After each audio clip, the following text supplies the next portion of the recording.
Quase 15 mil mulheres que se candidataram a vereadora nas últimas eleições do país não obtiveram o próprio voto.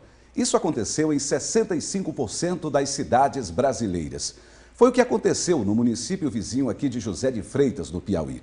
Vamos falar ao vivo com o repórter Marcos Teixeira sobre esses e outros assuntos. Ele que está ao lado da vice-governadora do estado, Margarete Coelho. Marcos, são partidos que convidam mulheres apenas para cumprir o que pede a legislação eleitoral ou o que aconteceu? Explica aí pra gente. Essa, pelo menos, Joneto, é uma suspeita, tanto da Justiça Eleitoral como do Ministério Público Eleitoral, que estão investigando diversos casos aqui no país e, como você citou, esse caso específico do município de José de Freitas, aqui no Piauí. Sobre o assunto, sobre direito eleitoral, a participação feminina, eu converso a partir de agora com a vice-governadora Margarete Coelho. Tem um trabalho firme nessa área, integra inclusive a Academia Brasileira de Direito Eleitoral e Político. Recentemente passou a integrar também um grupo de estudos com outros juristas do país também sobre essa temática. Como é que a senhora avalia a participação da mulher? É uma intenção dos partidos de apenas preencher aquela cota dos 30%, vice-governadora? Bom dia. Bom dia, Marquinhos. Bom dia a todos. Olha, é exatamente isso que nós temos apurado.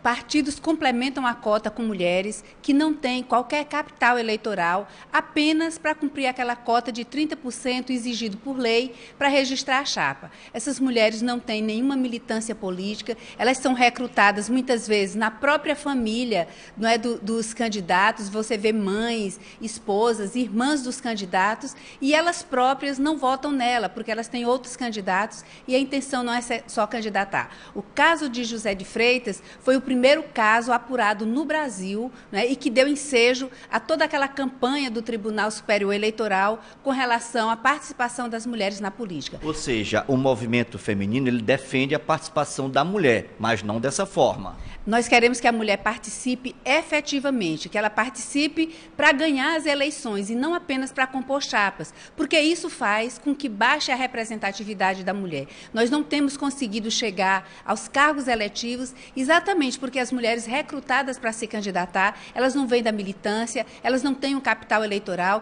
e elas sequer estão ali para competir, elas estão ali meramente para cumprir cota. Vice-governadora, o que a gente percebe também é que, apesar de ser maioria do eleitorado, a mulher não tem votado em mulher. Qual é a avaliação que a senhora faz? Nós entendemos é que a mulher não tem candidatas para votar, porque as candidatas que estão postas são essas que não têm nenhuma militância política. Então, nós precisamos fazer com que os partidos deixem de fraudar a lei eleitoral e passem a candidatar mulheres que tenham condições de ganhar as eleições. E há essas mulheres, há mulheres nas lideranças de base, apenas elas não conseguem passar pelo filtro partidário.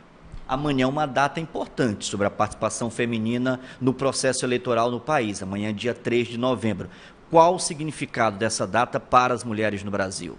Olha, nós estamos paralisando no Brasil inteiro as mulheres em torno do debate desse tema.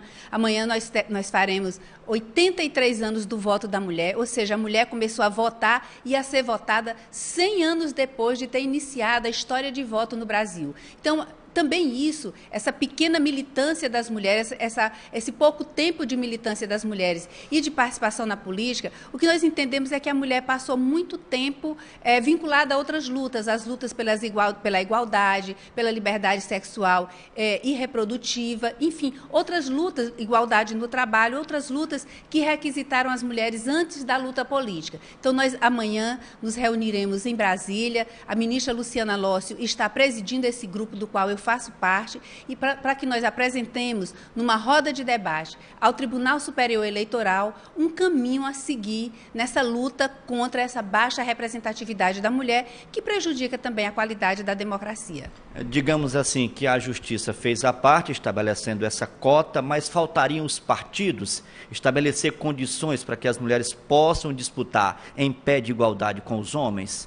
Eu acho, bom, quem fez o dever de casa foi o Poder Legislativo, quando estabeleceu a lei.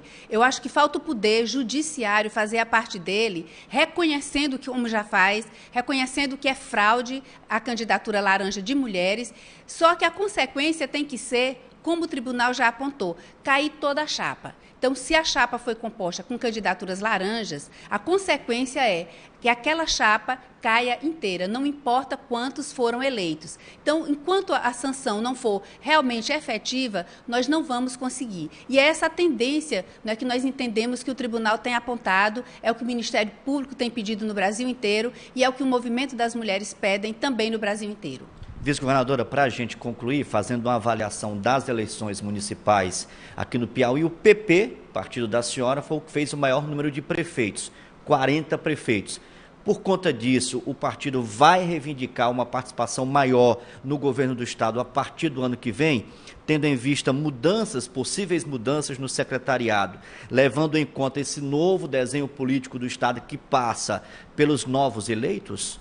Olha, o que o partido tem dito é que se houver, né, uma modificação na representação dos partidos na base, o partido quer ser reconhecido com o tamanho que ele tem. O partido que tem o maior número de deputados na Assembleia, o partido que tem 2 deputados federais e um senador, o partido que tem o maior número de prefeitos e que é um parceiro de primeira hora, né, das eleições estaduais de 2014. Então, essa é a nossa pretensão. Não se está reivindicando espaços novos. Nós queremos apenas manter a proporcionalidade que o partido tem desde que passou a compor a chapa com Wellington Dias. O PP aprova essas conversas do PT com o PMDB, ou seja, do governo com o PMDB, para trazer o PMDB a partir do ano que vem? O que se percebe é que há uma intenção do governador Wellington Dias em fazer uma grande coalizão em favor do Piauí. E o PMDB é um partido realmente um partido grande, representativo no estado do Piauí. Apenas o que o PP diz, e o próprio PP conversa muito com o PMDB, apenas o que o PP diz é que não há possibilidade do PP ceder espaço, né, para essa entrada de novos partidos na base. Nós queremos manter a nossa representatividade, o espaço político que foi conquistado nas urnas, na rua, no trabalho da nossa militância. Muito obrigado, vice-governadora, pela entrevista e pelas informações. João Neto e Marcela, bem rapidinho sobre essa questão política e a possível vinda do PMDB. O que se comenta nos bastidores, o impasse estaria no pedido do PMDB. O PMDB reivindica, entre essas pastas, como possível ocupação no governo, a Secretaria Estadual de Saúde. E esse assunto tem gerado polêmica entre integrantes do governo, principalmente do Partido dos Trabalhadores. Voltamos ao estúdio, João Neto.